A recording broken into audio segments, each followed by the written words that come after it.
Hello everyone, my name is Maria Zenova and I'm project manager at ACEDEL. It is my pleasure to welcome you today to this webinar, which I co-organized together with my partner ACCP, which is based in Togo, Africa. Unfortunately, we are encountering unpredicted challenges. Our partner is not able to join due to lack of access to electricity. And I would like to use this opportunity and raise even more awareness on the various issues which unfortunately African communities are still facing to this day. So Africa is a continent which even in these times of innovation and overall progress is still experiencing energy deficiency. Many Europeans cannot imagine the struggle of not having secure electricity access and how not only inconvenient but also dangerous this can be for people who are undergoing medical procedures, for example. And with the inconvenience, I think it's quite obvious right now. Our partners are really dedicated to their work and they put lots of effort into their preparation to join this webinar. However, unfortunately, they are not able to do so.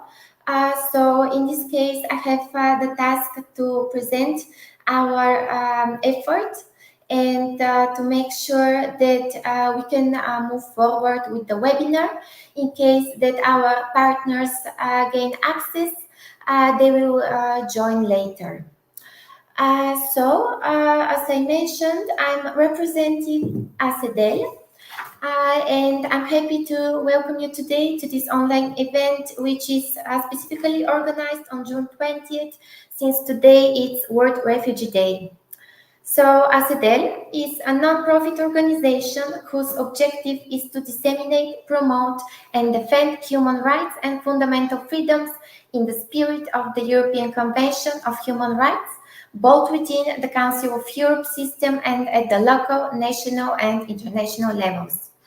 Our association works at the local and international level, submits reports to worldwide organizations, informs the public and publishes opinion articles about human rights violations and humanitarian issues such as immigration, women's rights, discrimination, new technologies, environment, children's rights, education, freedom of speech, rule of law, and democracy. It is with the kind help of our partner, ACCP, which is based in Togo, Africa, that we organize this webinar right now, which closely inspects the links between climate change and migration in the region. Main topics of interest are defining climate migration, its causes and effects, as well as pointing out the main pattern of environmental displacement. So now we will try and give a chance to our partner in case you have gained access. I'll be happy to give you the floor to present yourself.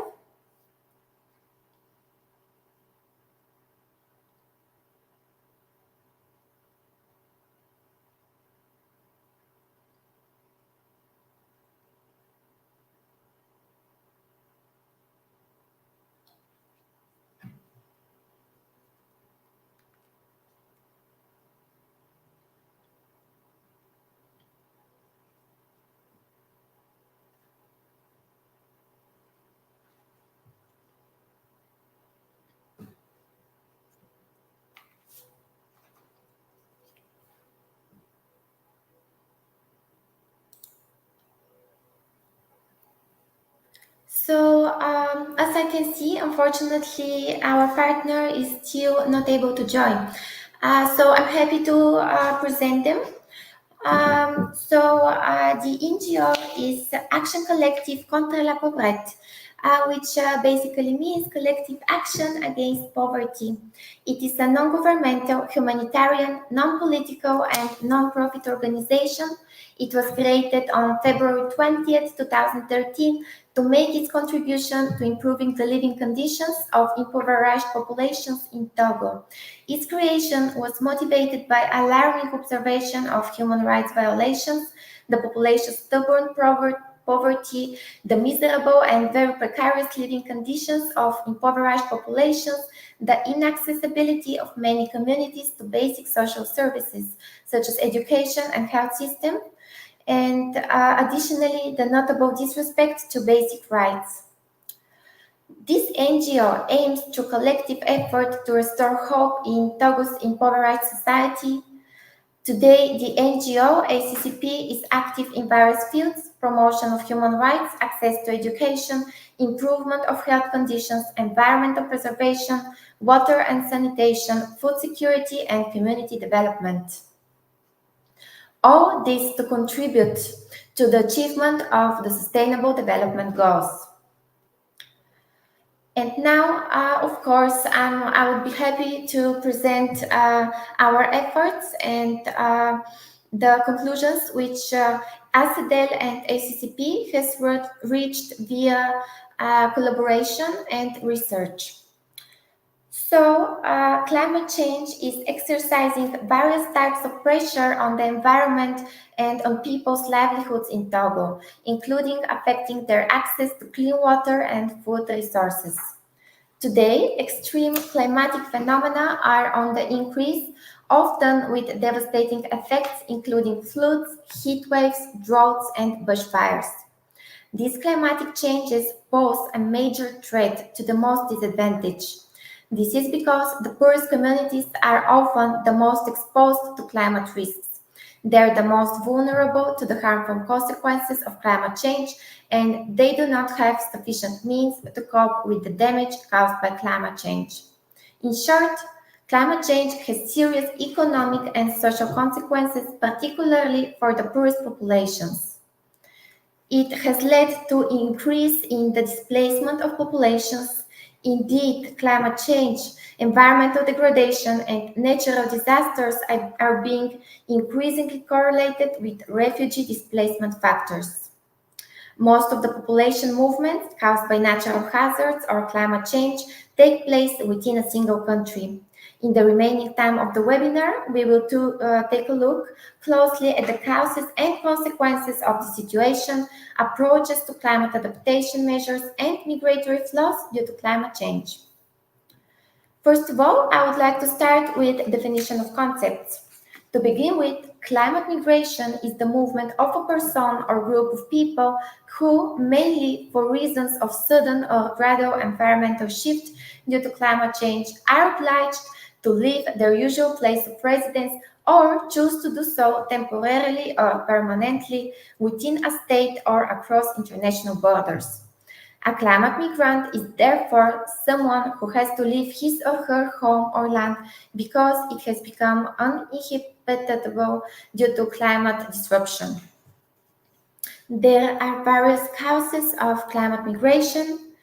They include heat waves, droughts, desertification, soil degradation, salinization of the land, unpredictable variations in the rainfall, reduced water reserves in some areas, flooding, rising sea levels, and the proliferation of parasites and diseases. In Togo, the intensity of rainfall in June and over the past month of May has caused flooding in several locations. These floods mainly affect the health of the poor, who are often victims of certain waterborne diseases. Moreover, education systems face challenges since most schools are flooded. This naturally leads to an increased school absenteeism rate in these areas. Additionally, communications and farming areas are challenged with considerable losses of agricultural produce.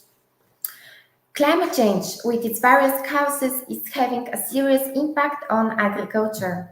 We are witnessing loss of crops and arable land. And with the latest floods in Togo, we have witnessed lots of destruction of crops in several vulnerable communities. In watershed areas, for example, agricultural production declined during flood periods. In Togo, poultry and animals were lost and drowned during the floods. Additionally, there has also been marked a sharp rise in cases of malaria and among people living in flooded areas during periods of flooding, demonstrating the close link between rainfall and the recurrence of these diseases.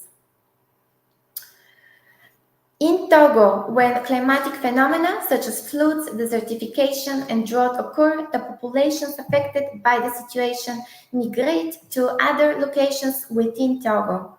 They rely on the help of relatives, friends, and churches to find accommodation until the situation improves. In addition, people affected by climate change in Togo's vulnerable villages and communities are migrating to the country's major cities. Therefore, based on the feedback which our partners, ACCP, kindly provided us with, we can conclude that today Togo is facing with recurrent climate disruption events, floods and forest fires, out of which weaken human and environmental systems. It is clear that this situation is not without consequences for society and the environment. In view of these phenomena and the seriousness of their impacts, the question of risk management and the high vulnerability of the populations in the areas concerned arises. We also note that the legal protection of people forced to leave their homes and countries for environmental reasons leaves much to be desired. There is no legal definition of the status of these people and no specific international body responsible for overseeing the protection of their rights. We have to note also that it is difficult to settle elsewhere. The status of climate refugee does not exist to this day, unlike that status of a political refugee. Faced with this situation, the NGO ACCP is collaborating with us, ACEDEL, in order to raise awareness and seek solutions on this issue. And so with that, I would like to conclude the theoretical aspect of our webinar. As you can see, today, Africa is facing various issues. This issue concerns all kinds of areas in people's lives, and even now, unfortunately, as much as they desired, our partners could not join the webinar due to lack of electricity. So it's only our job to gain more understanding on the situation and take action. With that, our webinar concludes a little bit early. Stay tuned. We will be in touch with our partners and we will follow up with more information. Thank you very much for joining. And again, I'm sorry for not continuing with the fruitful discussion, but the challenge we encounter is out of our control. So again, thank you very much for joining and stay tuned for more updates from ACEDEL.